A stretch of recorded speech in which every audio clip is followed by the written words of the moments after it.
my friends, welcome back to another video. I'm in a new corner that I found in my house. When the kids are home and I need to do some recording, I have to do this in this corner. I hope you like it. No, the thumbnail says something crazy. Today we're gonna talk about why I don't clean my house anymore. Basically, don't get me wrong, I keep my house clean. Why don't I clean my house? Like I mentioned in the title, number one, because I have teenagers and they do help clean the house.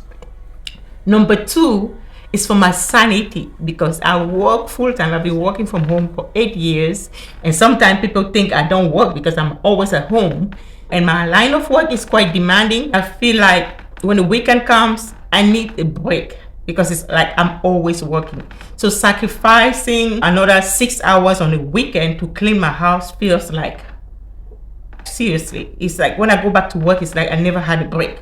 So it is for my sanity also that I don't get to clean my house myself anymore. The third thing is I just made that decision to delegate a little bit more. So how do I keep my house clean? Basically, I hire the help of house cleaners. And this conversation is not about whether I clean my house or not. It's really about the talk and the mindset I had to snap out of, or the limiting beliefs, the mom guilt, wife guilt, whatever it is that I had to snap out of in order to get help, to help me clean the house. But I still have to rationalize that, oh, why do I need help? People do it. Some women, you see, watch this YouTube channel, some of these women, they do this, they clean their house like in no time, and they still can do this and do that. It was really a lot of conversation in my head here to convince myself to take tips. And it had to come back to self-love. It had to come back to the value of my time, understanding the value of my time, the value of my rest.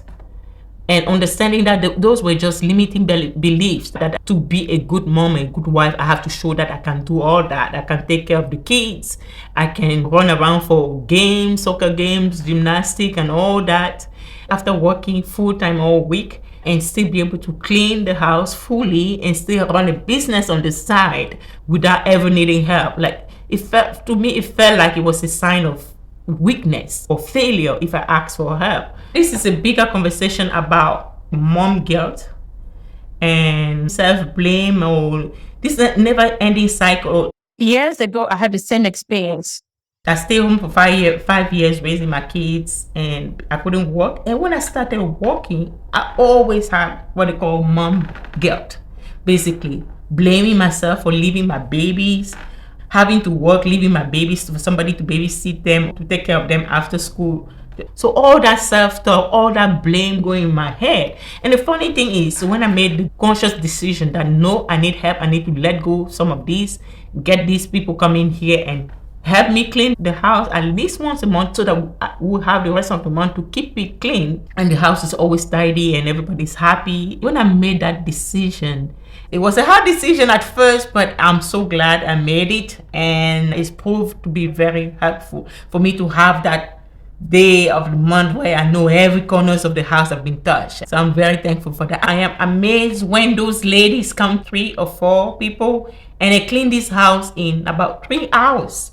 4 people, they clean my house in about 3 hours, and I'm just like, it take me the whole day, and then by the time I'm done, I'm tired. I'm just in the couch for the rest of the day. I remember one day they came in to clean. It was right after the holidays.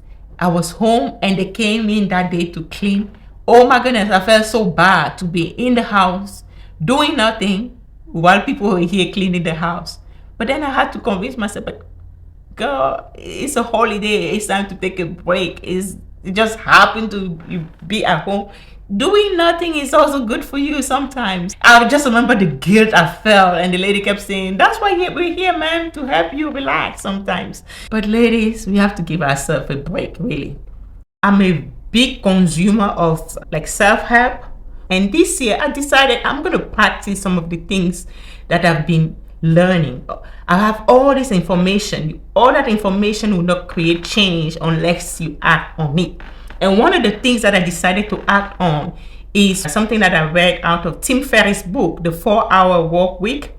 And one of those things is the art of delegating, freeing a little bit of your time to focus on things that matter to you and use your time wisely. How does it have to do with why I don't clean my house? You have to understand the value of your time. That's why I like the way Tim Ferriss break it. I'm not at that level yet that I'm delegating a lot of things in my life, but it's just a starting point. Start somewhere.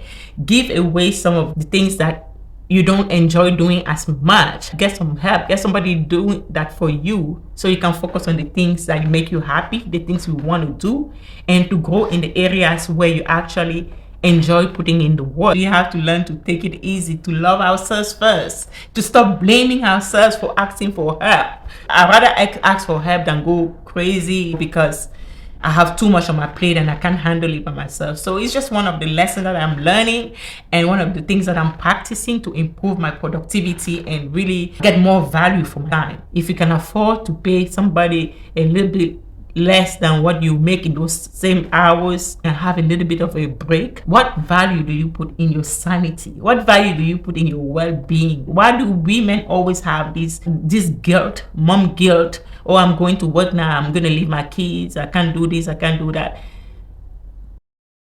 We have to learn some time to love ourselves first.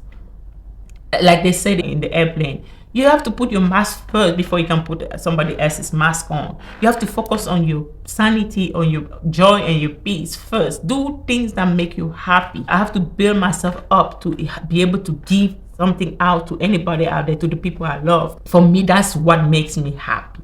To have a break, to not have to take care of this or that. Sometimes I have to give myself a break. If I can't do this, I should not beat myself up. So it's really for my productivity, for my sanity. And also me just snapping out of those negative self-talk and mommy guilt, wife's blame. If you cannot do all this, it's like you're less than a normal woman and things like that. So I'll just keep telling myself, snap out of it, Judy. Do it and focus on the things that you enjoy doing. So I'm here just rambling, but basically that was a big step. It was a big thing for me to get over. And it was just funny how now that step is over, I feel like I can remove a few more barriers in my beliefs. So it's just one of the intentional decisions that I've made to reach my goals, and this has increased my productivity. And another thing I'm going to talk about is like batching that I practice, and that was reinforced in Tim Ferriss' book, and I can talk about next time. I don't want to make this video too long, but basically batching my work and freeing my time and to be able to do the things that I want to do. I hope you enjoyed this video, and I hope you find value in it. And maybe if you're trying to make decisions about certain things in your life, hopefully that helps. And I pray you get back here and stay with me on this journey. Until next time, bye bye.